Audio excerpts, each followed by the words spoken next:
From our Toronto studios, this is the Muslim News on Muslim Network TV. Assalamu alaikum, I'm Zahra Syed. Our top story for today. A new Harris Walz campaign ad encourages women to vote for Democratic presidential candidate Vice President Kamala Harris in the presidential election, even if their husbands are backing her Republican opponent, Donald Trump. Voiced by actor Julia Roberts, it was put out by the group Vote Common Good. It alludes to abortion rights, which is seen as a pivotal issue in a race that has seen Trump with big polling leads amongst male voters and Harris with a large lead amongst female voters. Roberts says in the ad, in the one place in America where women still have a right to choose, you can vote any way you want, and no one will ever know. It then shows a woman on screen meeting up with her husband after casting her ballot for Harris. The voter winks at a fellow female voter as her husband asks if she made the right choice. Republicans have responded to the video with outrage. Some, like Fox News host Jesse Waters, claimed on Wednesday that a wife lying about her vote is as bad as an affair. Other GOP members, including Charlie Kirk, said the thought was nauseating. Approximately 48% of Generation Z voters say they have lied to those they are close to about which candidates received their votes. That's according to a new Axios Vibes survey by the Harris poll. The Gen Z figure is more than double the 23% of registered voters across all age groups that said they previously did the same. The survey was conducted October 22nd to October 24th, a few weeks out from Election Day. The 2024 general election brings multiple key Senate and House races, as well as a heated competition for the presidency between Democratic presidential candidate Kamala Harris and Republican Donald Trump. 3 leading human rights groups are calling for administrators at colleges and universities in the United States to respect and protect the right to protest on campuses. The statement comes amid ongoing crackdowns on pro-Palestine campus demonstrations since the start of Israel's war on Gaza in October last year. In the open letter, the ACLU, Amnesty International, and Human Rights Watch, or the HRW, said they are also exploring claims of heavy-handed and excessive responses. They said in many cases, peaceful protests were met with the use of force by campus police or local law enforcement, who were called in by university officials. The group said the violence, based on witness accounts, included bleeding puncture wounds, head injuries, broken teeth, and suspected broken bones. The joint letter and remarks came after a federal judge in Austin, Texas, ruled this week that pro-Palestinian student groups can sue multiple Texas universities' presidents and board members for alleged discrimination and First Amendment violations. The Council for Islamic American Relations, which is representing plaintiffs in Texas, called the decision a major win for anti-genocide protesters across the country. A 22-year-old Chicago man has been charged with shooting an Orthodox Jewish pedestrian on his way to synagogue on Saturday. Sidi Mohammed Abdullahi faces 14 felony counts. This includes 6 for attempted first-degree murder and 7 for aggravated discharge of a firearm at officers and firefighters. Authorities say that after shooting the victim multiple times, Abdullahi opened fire on responding officers. The 39-year-old victim was treated in a hospital for a gunshot wound to the shoulder and later discharged. Chicago Police Superintendent Larry Snelling said police did not have enough evidence to charge Abdullahi with a hate crime, but that the charge remains a possibility. Recent violent incidents at a Democratic National Committee office in Arizona and ballot boxes in the Pacific Northwest have been accompanied by rising online discussions of potential political violence following next week's presidential election. That's according to a study published this week by the Global Project Against Hate and Extremism. It found that people in right-wing forums are ramping up the spread of baseless claims that Democrats will steal the presidential election. They're also threatening to help Republican presidential nominee Donald Trump take power by force. On the messaging platform Telegram, violent rhetoric related to denying the results of the 2020 election rose by 317% in October. The group found an identical trend this past month. Users have threatened to shoot to kill any illegal voters, referring to the supposed scourge of the illegal voting by non-citizens that Republicans, including Trump and U.S. House Speaker Mike Johnson, have vowed to defeat. The report was released as authorities investigate 2 incidents in Vancouver. Washington, and Portland, Oregon, where ballot boxes were set on fire.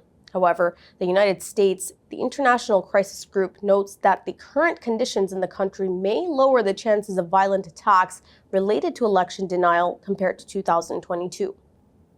It notes that the prosecution of leaders on the January 6, 2021 insurrection and investigations into groups involved have dented these groups' capacity. However, experts say the recent threats that have surfaced show that the risk of political violence after the election can't be ignored. About 70% of Americans say they are anxious or frustrated about Election Day, according to a new poll released this week. The survey by the Associated Press NORC Research Center showed Democrats and Republicans tend to have similar emotions about the election. However, Democrats are more likely to be anxious compared to Republicans. Independents are just as frustrated, but say they are less excited, less interested, and less anxious than their partisans, according to the poll. Black adults report feeling more excitement about the contest between presidential hopefuls Kamala Harris and Donald Trump than white adults.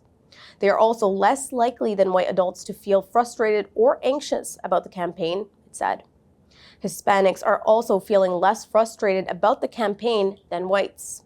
Harris and Trump are locked in a virtual dead heat nationally, with most polling showing them narrowly split between 1% and 3%. More than 62 million Americans have cast early ballots ahead of Election Day. Details come after the break. Stay tuned, and we will be right back.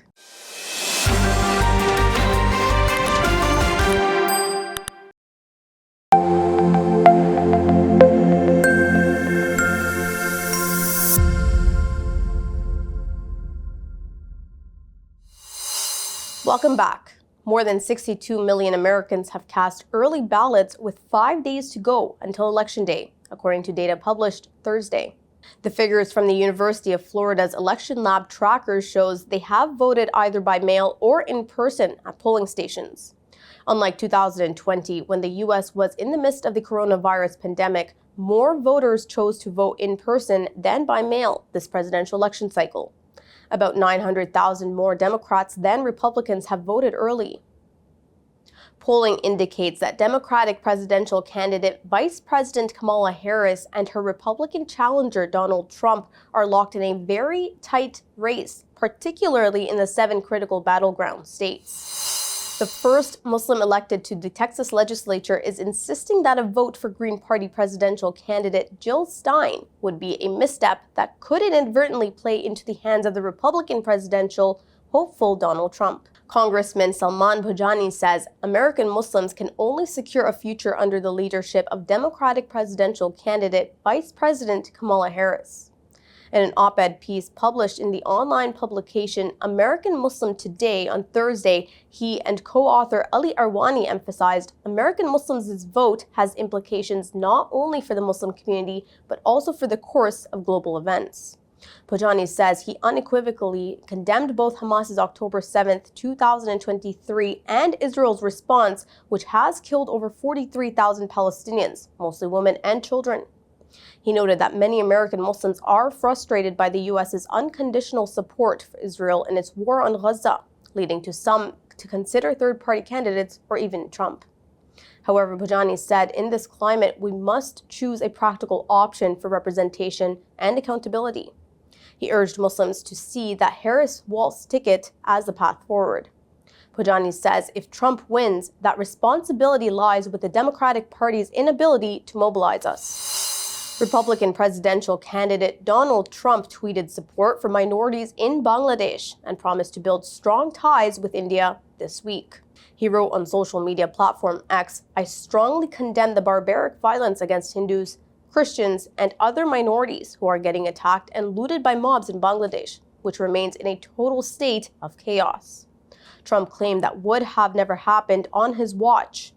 He criticized Democratic presidential candidate Vice President Kamala Harris and President Joe Biden of ignoring Hindus across the world and in America.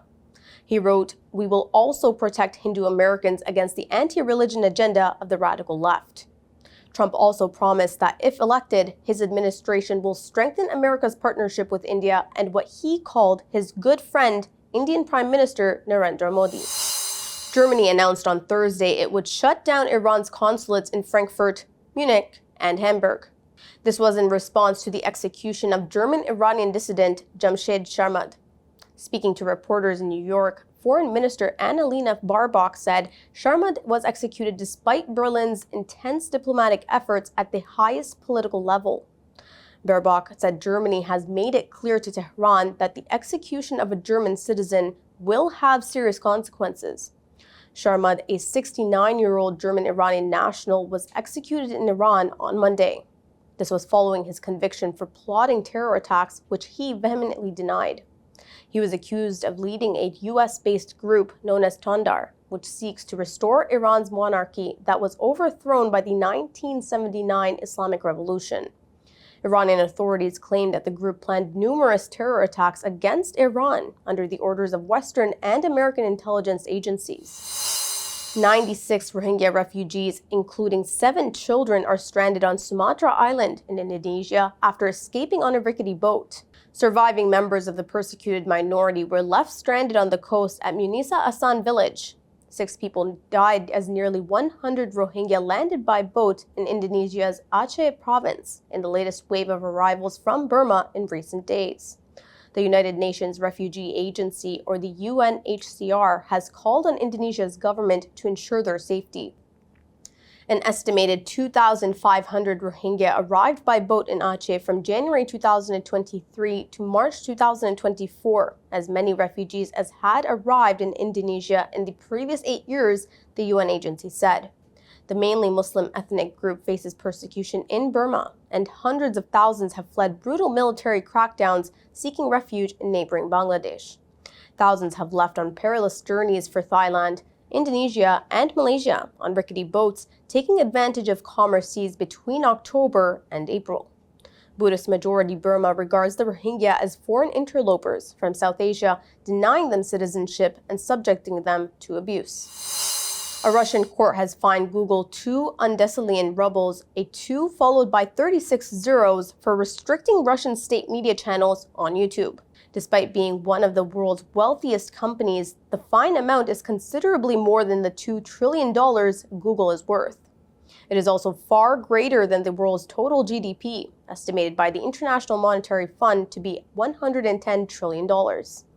State news agency TASS highlighted that the fine is rapidly increasing all the time.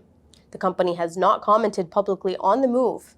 Russian media outlet RBC reports the fine on Google relates to the restriction of content of 17 Russian media channels on YouTube. It started in 2020 and escalated after Russia's invasion of Ukraine 2 years later. Most Western companies pulled out of Russia and doing business there under tight restrictions by sanctions. Russian media outlets were also banned in Europe, prompting retaliatory measures from Moscow. Hunger is projected to worsen in 16 hotspots across the globe, including Sudan, where conflict has left millions at the risk of starving. That's according to a report released Thursday by the Food and Agriculture Organization and the World Food Program. It said acute food insecurity threatens 22 countries. The document lists Nigeria, Sudan, and Yemen among the areas of highest concerns, as it highlights regions facing extreme food shortages. The report also drew attention to Palestine, which is facing unprecedented food insecurity, primarily in Gaza, which is facing Israeli blockades of food, medicine, and other essentials. Escalating hostilities have also nearly tripled the number of people experiencing catastrophic food insecurity levels. The report encouraged urgent humanitarian action to save lives and livelihoods and to prevent starvation and death. That's all from our Toronto studios. Thank you for watching Muslim News. We are a community channel dedicated to bringing you stories you can trust. Please like, share, and subscribe to our content. You can also comment to let us know what you think of our coverage. You can donate now by visiting muslimnetwork.tv/donate. For more content, keep watching Muslim Network TV. Assalamu alaikum.